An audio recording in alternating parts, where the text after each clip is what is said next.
One of my favorite things about being into watches is just how many options there are. You've got everything from dive watches to chronographs to classic three-handers. But if there's one category I'll always have a soft spot for, it's affordable watches. And when I say affordable, I'm talking that sweet spot of $250 or less. Today, we're getting hands-on with 4 standout affordable watches that have really great specs and packed with tons of style.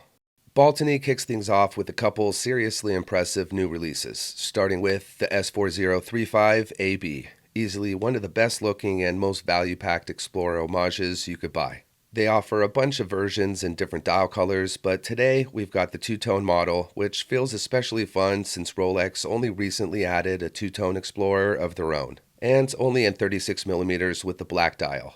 I've owned a couple other Baltany watches, and this is definitely the most impressive. The details and finishing look like a much more expensive watch, and it's sized right in that sweet spot. 39mm in diameter, only 10.2 in thickness, and 47 in total length. It sits great on the wrist and wears really comfortably, not just because of the size, but also the steel bracelet, which is very well made. The links are solid, the two-tone execution looks fantastic, and I like how it has a basic but robust clasp that's fully milled and has 4 micro-adjustable holes to help get that perfect fit. The big star of the show is easily the dial, and as crazy as it is at this price point, it's made of enamel, so it has an ultra-smooth, glossy finish. It's absolutely stunning and eye-catching. It's a bit of a complex color that's a mix between dark chocolate brown and black that pairs well with that two-tone bracelet and gold accents. The dial also has a sunburst finish that takes it all to another level. Definitely helps give the watch a more premium appearance. The rest of the dial follows the classic Explorer blueprint. Rectangular hour markers, along with the triangle at the 12 and the signature 369 numerals. The gold framing around each one is really nice, hits the light beautifully, and then they are all filled with generous amounts of lume thanks to the Swiss Superluminova that shines in green. On top of the dial are the traditional Mercedes-style hands that have the same gold framing and lume-filled treatment found on the dial, so everything matches perfectly. Sometimes with affordable watches, you could tell they threw together different parts and it all doesn't have a cohesive look, but that's definitely not the case here. Baltany is legit and do a great job with all the little details. As far as the crystal, protecting it all is a domed sapphire with an anti-reflective coating. And this isn't your average crystal. It does an amazing job with reflections, creating super clear legibility. The rest of the protection is solid with 200 meters of water resistance, supported by a screw-down crown. Inside powering the engine is the tried and tested NH38 automatic movement, which has hand winding and hacking. This is the same as the familiar NH35, but without the date function, so you have no ghost date when using the crown. The price is $250, which is an incredible price for a watch with these details and quality. Next up is another absolute stunner from Baltany, the S4101, in this gorgeous salmon color. This watch has a really charming, old-school inspired design that's packed with a ton of nice details. Interestingly, the case is referred to as dogleg, which is most famously associated by watches like the Omega Constellation and Seamaster. The distinguishable characteristics is how the lugs take a sharp, angled bend downwards, resembling a dog's hind leg. This unique shape provides a more comfortable and closer fit on the wrist, so it helps with comfort and allows the watch to stand out from just a basic, more simpler case. This watch wears amazing on my 7-inch wrist and has great dimensions. The diameter is 38.5 mil, the thickness is only 9.3, and the lug-to-lug, or total distance, is 47. Just right for a dressier watch, and the curved lugs make it wrap around the wrist effortlessly. I love how the vintage case design pairs really well with the small second subdial layout and salmon color. This watch looks like it's from the past, but definitely has that modern build quality. The applied hour markers have a polished finish, and that pointed shape ties in with the polished hands. I also really like the addition of a blue hand for the small second subdial. It adds just the right amount of contrasting color to catch the eye, help with legibility, and adds a little bit of a casual, sporty element to balance out the dressy aesthetic.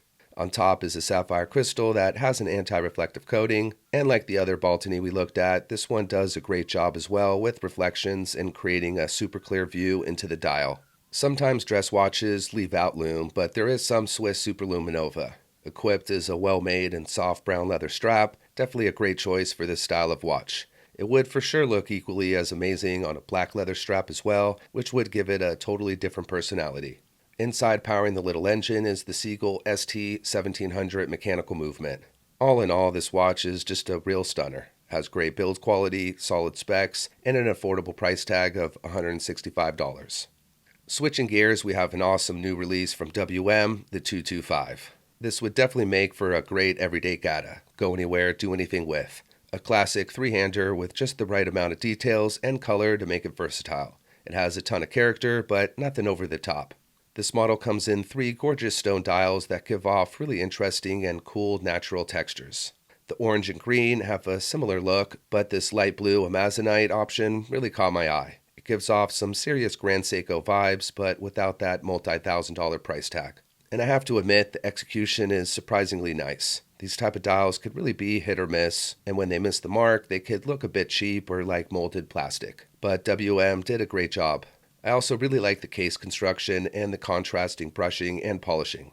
There's also polished chamfered lugs that I always think is a nice premium touch that goes a long way in making the watch pop and look more expensive. The case also has really great dimensions, especially for an everyday watch. 39mm in diameter, 12.6 in thickness, and the lug-to-lug, 45.6. The watch looks amazing on my wrist, wears fantastic. The protection is also great from both scratches and water resistance. There's a double dome sapphire crystal with an anti-reflective coating, and the watch is rated for 100 meters of water resistance. The dial's really stunning and eye-catching. It's awesome that WM color matched the date window so everything blends in nicely. As far as the bracelet, it's very solid and well made. It follows the classic 3-link oyster style with fully brushed links on top, with high polished sides, blending into the case and everything looks as one. The clasp has a little engraving and a push-button security closure. It's also fully milled and has 5 micro adjustable holes to help get that perfect fit. After the discount, the price comes to $170, which is for sure a value-packed price for a watch with this finishing and specs. Last up is a really stunning and built like a tank kind of dive watch from Addiesdive, the AD2526. And anyone who watches my videos knows I really enjoy Addiesdive watches. They offer some of the best bang for buck. This is the perfect watch for anyone with big wrists or who enjoys a larger watch, but not crazy large where it looks out of place, unless perhaps you have just really small wrists. This model comes in 2 really awesome dial colors. There's the blue along with red, both in a gradient effect and subtle wave-like textured pattern that's super eye-catching and quite unique. It's made of enamel, giving off a more elevated appearance, and I love how the watch has a build-like-a-tank tool watch construction, but still elegant and dressed up because of the dial, so it creates a lot of depth and character. The case diameter is 46 mil, the thickness is 14.5, and because of the case design, there aren't any traditional lugs, so the total length is the same as the overall diameter. Aside from the great looks, the engine powering it all is the 8215, a lot better than the NH series, so timekeeping will be great for an automatic. On top's a ceramic bezel insert, which is always an optimal choice for scratch resistance, as well as a double dome sapphire crystal, further adding to its great protection. There's also tons of bright BGW9 lume on the bezel, dial, and hands, using the same treatment throughout so it matches perfectly. Now, this watch is rated for 1,000 meters of water resistance, which is quite a lot, and as much as I wish I could say I've tested that, I've never gone diving, so who knows how legit that rating is. But there is a helium escape valve on the left side of the case, and Addiesdive does make really well-made watches, so it's definitely possible. Either way, I'm sure it will handle swimming and daily use really easily. I'll note I've never had any issues with any of my Addiesdives, and the brand does a great job of just making durable, solid tool watches. The case features horizontal brushing that looks amazing, and it's contrasted by a polished coin edge bezel. There's also screws around the side of the case that add another sweet element. That, along with the crown at the fore, it all just looks really cool. Even the date window is thoughtful with the black background to help blend it in with the dial. For a moment, I was thinking, why didn't they just color match it? But I actually think the black background looks better matching the black bezel than it would if it was the same color as the dial. Just makes it a little more interesting. All in, the price comes to just $80, which is pretty crazy for a super tough dive watch packed with this much detailed style. Well, that's it for the watches today. Definitely let me know which was your favorite, or maybe you just didn't like any of them. As always, thanks for watching. I'll see you next time.